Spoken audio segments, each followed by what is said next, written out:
Edward lived a quiet and seemingly ordinary life in a small town tucked away between hills and forests. Outwardly, he was just an elderly man whom neighbors sometimes greeted on the street, but rarely did anyone stop to talk to him. He didn't mind the solitude. He had long become accustomed to it. But deep inside, he carried a past no one knew about, a past he had locked away for decades.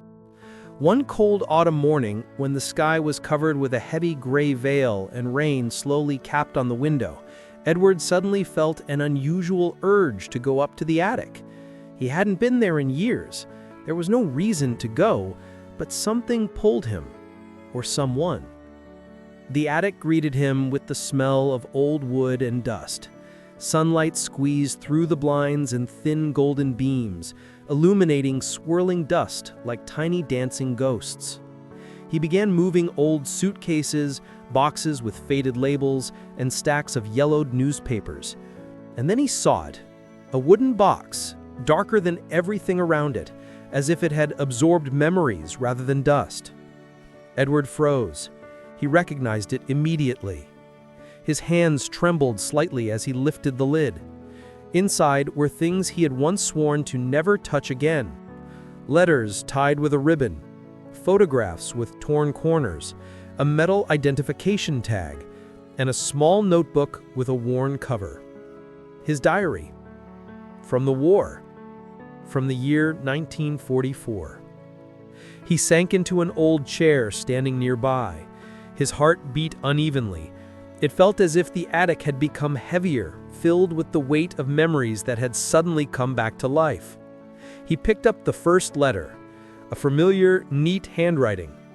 His younger sister, Anna. The moment he touched the paper, it felt like the room disappeared, the present dissolved, and memories broke through the dam he had built over time. Back then, Edward was only 17, thin, quiet, with the shy smile of someone not yet accustomed to the world's harshness. He planned to become a carpenter, help his father with the workshop, and someday open his own. But war tore through his life like a storm. He remembered the station, loud, crowded, full of crying. Anna held his hand tightly, much tighter than ever before.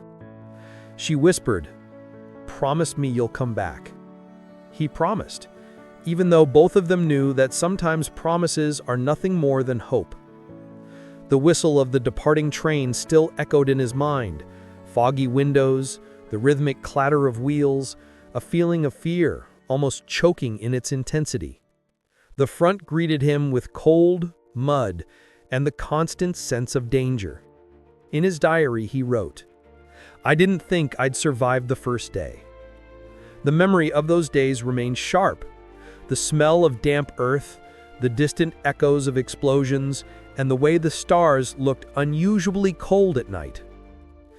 Among the soldiers was a man named Martin, older, broad-shouldered, with a tired but surprisingly kind gaze.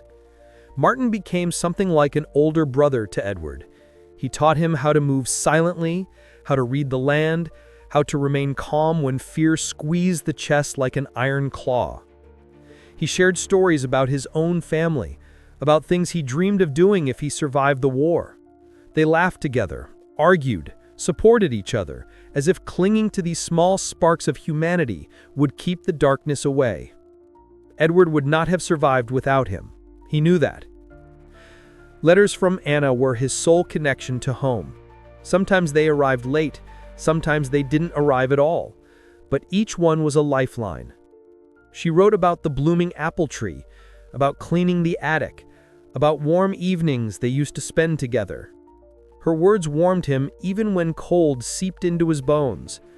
He kept every letter carefully, wrapped in fabric, tucked close to his heart.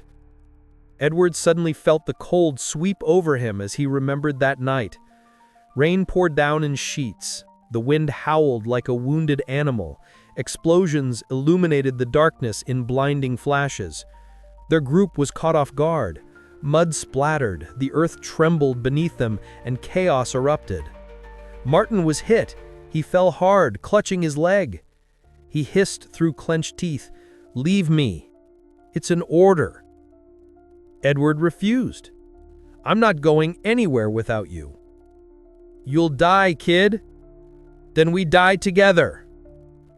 Through gunfire, mud, and pain, Edward dragged Martin to safety, step by step, inch by inch. When they finally made it, he could barely speak. "You're a fool, but thank you." That moment stayed with Edward forever. Not the fear, not the blood, but the realization that sometimes a single act of courage changes the course of a life.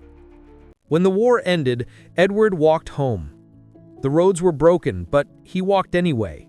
Every step was filled with hope that everything would return to how it was. But fate had a different plan. Anna had died.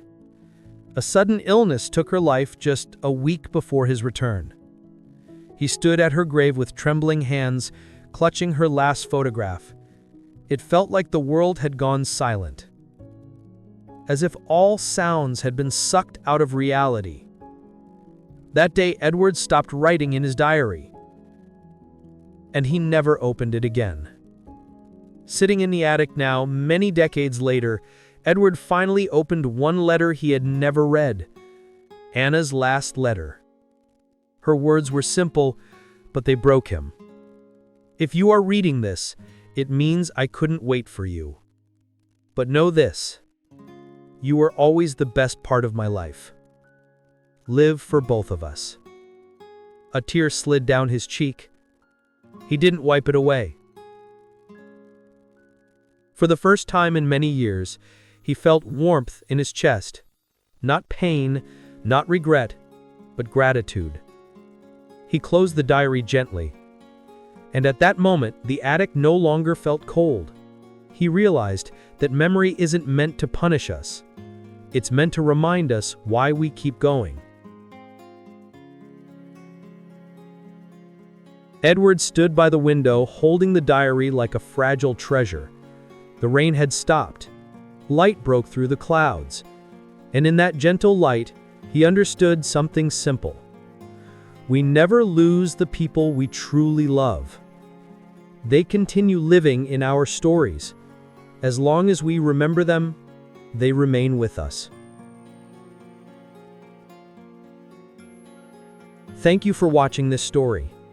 More true life stories are coming soon.